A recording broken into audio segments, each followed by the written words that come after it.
They never believed in me. Never. For years I lived by the adage, Madison gets the inheritance, Vivian gets the indifference. This cold dynamic began not in the cutthroat world of finance, but in the sterile, high-ceiling nursery of our family's Greenwich estate. Madison, 2 years my junior, possessed the effortless charm and blonde aesthetic that my mother, Carol, a professional curator of social image, desperately craved in an heir. I, Vivian, the awkward girl with thick glasses who spent her weekends coding in the library and later earned a PhD in computer science, was always the practical one. The reliable safety net they never expected to need, and certainly never wanted to celebrate.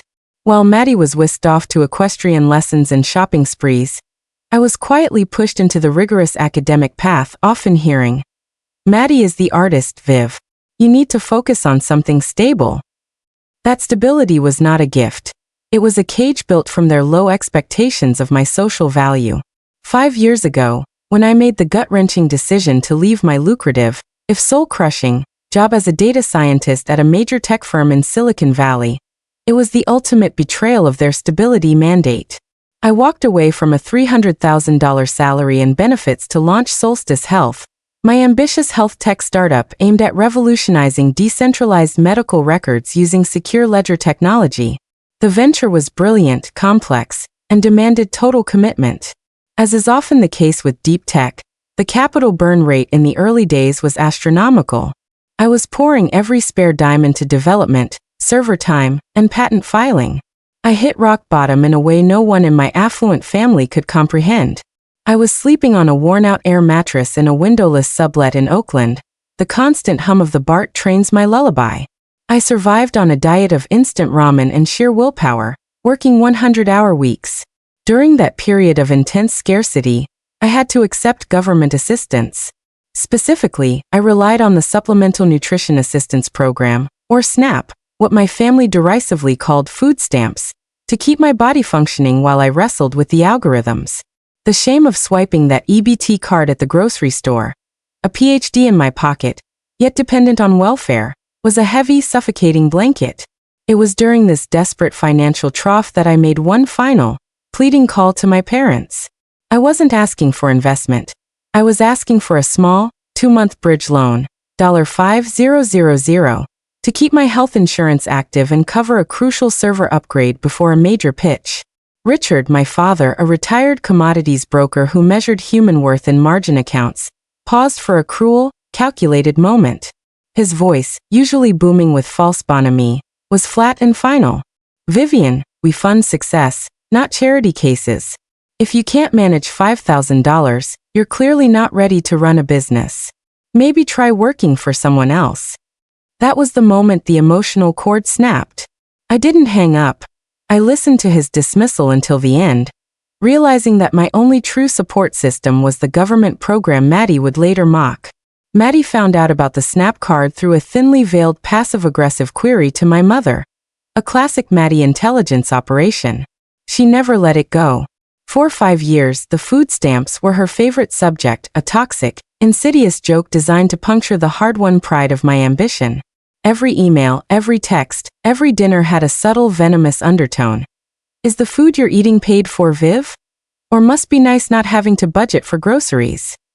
The humiliation was systematic, delivered with the casual cruelty of people who have never known true need.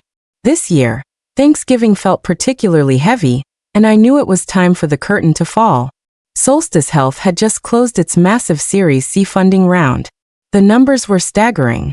We had achieved unicorn status, a private company valued at over $1 billion, specifically $1.2 billion, thanks to a major partnership with a national hospital network to implement our decentralized medical ledger platform. My own equity stake, which I had fought tooth and nail to maintain against aggressive VCs, was now conservatively valued in the hundreds of millions. The news had been publicly announced in the tech press, and was featured in the latest edition of Forbes magazine, which hit the stands that very day. The irony was too perfect to ignore. I had kept the details deliberately vague with my family, knowing they would either try to extract money or diminish the achievement. They still thought I was struggling with that app thing, a hobby for a woman who couldn't find a real job. Secretly, I had arranged for a specialized, discreet courier to deliver a copy of the Forbes issue to the Sterling address at precisely 6:15 p.m. A final, precise piece of choreography for my long-awaited exit. I arrived at the Greenwich house, pulling my reliable, but intentionally non-flashy, 3-year-old Tesla Model 3 into the sprawling, circular driveway. I deliberately parked it next to Maddie's brand-new, enormous diamond-white Range Rover, which looked like an Arctic tank, a symbol of their immediate, debt-fueled consumption. The house smelled of roasting turkey, expensive diptyque candles, and the faint, dusty scent of generational status. Carol, my mother, greeted me in the foyer, her face stiff with disappointment at my appearance. "Oh Viv, you didn't wear a dress?"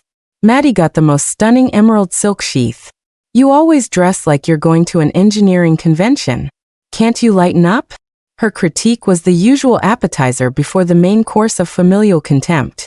The dinner began in the grand, formal dining room, illuminated by a glittering crystal chandelier that cast a cold light on the silver cutlery. We were 10 people. My parents, Maddie and Julian, her nervous investment banker husband, a nervous Aunt Patricia and Uncle George, and 3 other distant, equally judgmental relatives. The conversation was a tedious recital of luxury consumerism. Julian's new, exclusive golf club membership, Carol's upcoming charity ball planning, and Maddie's perpetual, manufactured dramas of the ultra-rich. I sat in stoic silence, conserving my energy for the inevitable confrontation. The tension started to build when Maddie began complaining about her car, a topic carefully selected to remind everyone of her superior consumption power. "It's just unbelievable," Maddie sighed dramatically, resting her manicured hand on her perfectly sculpted collarbone, a diamond tennis bracelet glittering under the chandelier. "Julian had to drop another $7,000 on the Range Rover's transmission this week. I mean, after only 2 years. It's the sheer maintenance of this lifestyle that's draining, isn't it? Everything breaks, everything costs. It really makes you realize how important real financial stability is, doesn't it, Daddy?" She solicited a fond, approving nod from Richard. She paused, not for reflection, but to set the stage for her planned attack. Her eyes flicked across the table and landed on me, a venomous, triumphant glint in her pupils. "Vivian, dear," Maddie continued, her voice dripping with artificial sweetness, loud enough for Aunt Patricia to crane her neck and Julian to studiously inspect his butter knife. "I know you're still working on that little app project of yours. I hope it's not stressing you out too much. You know, running a business is hard, especially when you have, well, limited resources. I remember when you first started, and you were, well, really struggling, weren't you? It was such a brave, if impractical, choice."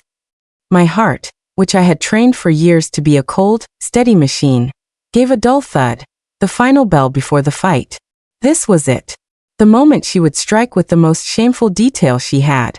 "I'm actually doing quite well, Maddie," I replied calmly, cutting a piece of turkey with a practiced, steady hand. My tone was measured, my composure flawless. "We just closed a major funding round that validated our technology and business model." Maddie laughed, a brittle, high-pitched sound that grated on my nerves, a sound I had come to associate with my own invisible struggle. "Oh, funding. That's what startups always say when they're desperate for cash. It's always next month, or next round. But tell us the truth, Viv. Are you even making enough to pay your developers properly now? Or are you still?" She leaned forward conspiratorially, dropping her voice to a theatrical whisper that cut through the polite murmurs of the other guests, making every ear strain to hear the punchline. "Still using food stamps to buy turkey, or did you finally get a real job?" A cold, heavy silence fell over the table. The only sound was the faint clinking of the crystal chandelier and the soft hiss of the gas fireplace. Julian immediately looked down, mortified. My mother, Carol, gave a tiny, almost imperceptible, approving smile. Maddie had done the dirty work for her, publicly reminding the family outsider of her place. The accusation, delivered with such public malice, was designed to humiliate me completely, reducing my years of brilliant, backbreaking work to a single, shameful moment of needing help. I didn't react immediately. I slowly placed my fork down, the clink echoing in the sudden vacuum of sound. I looked Maddie straight in the eye, noting the smug satisfaction dancing there. the look of a predator who had just delivered a fatal blow. I felt a decade of resentment. The overlooked ideas, the dismissed achievements, the coldness, coalesce into a single, professional resolve. The time for emotion was over. The time for execution had arrived. And then the moment of divine timing. The clock on the wall read precisely 6:15 p.m. Twist 3, the bomb. Ding dong. The precise, melodic chime of the front doorbell sliced through the tension. It was the sound of destiny arriving. Who on earth is that? Carol hissed, annoyed that the climax of Maddie's performance had been interrupted.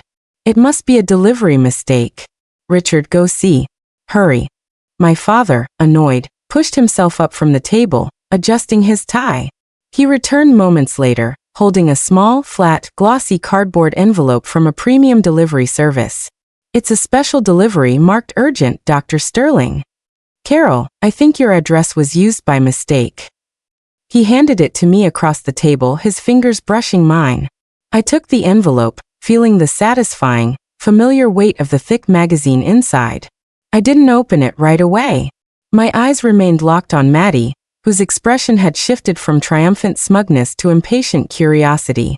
Well, open it, Viv, Maddie scoffed, trying to speed past the interruption. Did one of your poor developers send you a resignation letter? Maybe a nice card congratulating you on your Snap renewal? No, Maddie, I said softly, my voice calm but carrying the unmistakable weight of authority. The tone I used to address a hostile board. It's the latest issue of Forbes magazine. I broke the heavy wax seal with a slow, deliberate movement. The tearing sound unnervingly loud in the tense room. I pulled out the magazine, smoothing the cover. I turned it slowly, deliberately, presenting the cover like a final piece of incontrovertible evidence to the table. The picture was enormous, a professional, high-definition portrait of me. I was wearing a sharply tailored navy blazer, my PhD pin prominently displayed on the lapel, standing against the sleek, glass-walled backdrop of my company's San Francisco headquarters. The image was commanding, polished and powerful, but it was the headline that obliterated the room and shattered the Sterling family narrative. In bold, aggressive, white typeface, strategically aligned over my shoulder, it read, "From food stamps to founder. How Dr. Vivian Sterling built the next billion-dollar health tech empire." The subheading detailed the $1.2 billion valuation of Solstice Health and the disruptive nature of our technology. The collective gasp around the table was not just audible, it was a physical wave of shock. Aunt Patricia let out a strangled cough, clutching her pearls. Julian's mouth dropped open, his fork clattering onto his plate. Richard snatched the magazine toward him, squinting at the number. Maddie's face was a masterpiece of immediate, agonizing realization. Her smugness curdled instantly into horror, then disbelief, and finally, a toxic, burning green envy that seemed to consume her features. She physically recoiled, knocking her wine glass slightly. That can't be right," she stammered, her voice thin and desperate. "You're lying. It's some kind of fake marketing thing." My mother, Carol, was the first to find her voice, albeit a shaky, incredulous whisper directed at my father. "Richard, $1 billion? Forbes. Did you know? This is a major cover." She was less concerned with my success, and more concerned with the colossal social faux pas they had just committed in front of the extended family. "Why didn't you tell us, Vivian?" "Tell you what, Mother?" I asked, my voice rising slightly, cutting through the stunned silence like a diamond on glass. I reached out and gently reclaimed the magazine, holding it up, deliberately turning the cover back toward Maddie.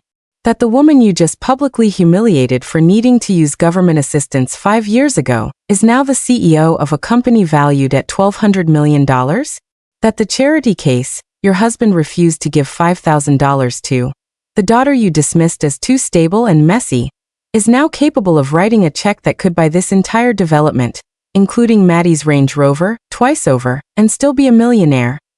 Maddie started to stammer, pushing her chair back. "Viv, I didn't know the valuation was that high. I thought you were just playing around. We thought."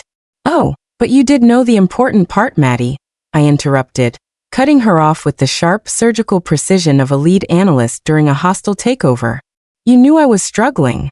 You knew I was working 18-hour days, sacrificing everything, including my health, to build a platform that genuinely saves lives and democratizes patient data, not one that tells people which expensive handbag to buy. My gaze locked onto hers. And you sitting here complaining about a $7,000 car repair, used my temporary, humiliating hardship as a moral cudgel for years. You publicly mocked me for having the sheer grit to accept help to survive, rather than abandoning my vision.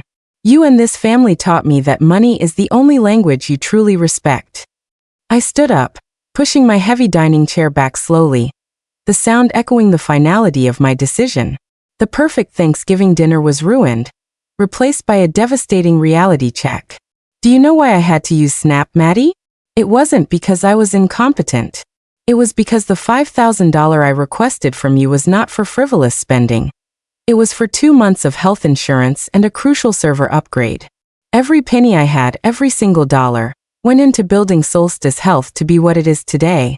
And when this family, the people who were supposed to be my foundation, called me a charity case and refused that tiny amount, they taught me the most valuable lesson of my life. Never trust the hand that claims to feed you. You rely on yourself. And when you succeed, you don't offer them the scraps of your achievement. You show them the full, undeniable weight of their misjudgment. My gaze swept over the table, lingering on my parents, whose faces were pale with regret and dawning panic about the implications of this public revelation and the sudden shift in power.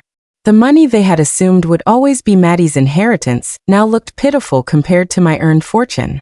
I won't be staying for dessert, I announced, picking up my small clutch. I didn't need to shout. The silence was louder than any scream. I have a board meeting in San Francisco tomorrow morning to discuss our global expansion strategy, and frankly, my time is too valuable to spend it here listening to complaints about Range Rover maintenance and the moral superiority of inherited wealth. Before I reached the door, Maddie, grasping for a final thread of control, the desperation clinging to her voice mumbled, "So, what are you going to do now, Viv? Buy us something nice? A nicer car than Julian's?" I stopped and turned back, giving her a look that was pure, cold professional contempt, the final annihilating blow. "I've already bought the most expensive thing in this room, Maddie," I said, pointing directly at the Forbes cover, which lay spread-eagled on the table amidst the wreckage of their dinner. "I bought my vindication. I bought the knowledge that my hard work, done in poverty and dismissed by you, is now worth more than the entire accumulated wealth of this family.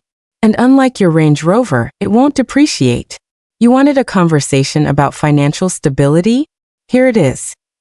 I walked out of the house. The heavy mahogany door clicked shut behind me, sealing them in their humiliation. The cold Connecticut air hit me, clean and refreshing, cleansing the stale air of judgment. As I drove away in my unpretentious Tesla, I didn't look back at the opulent fortress.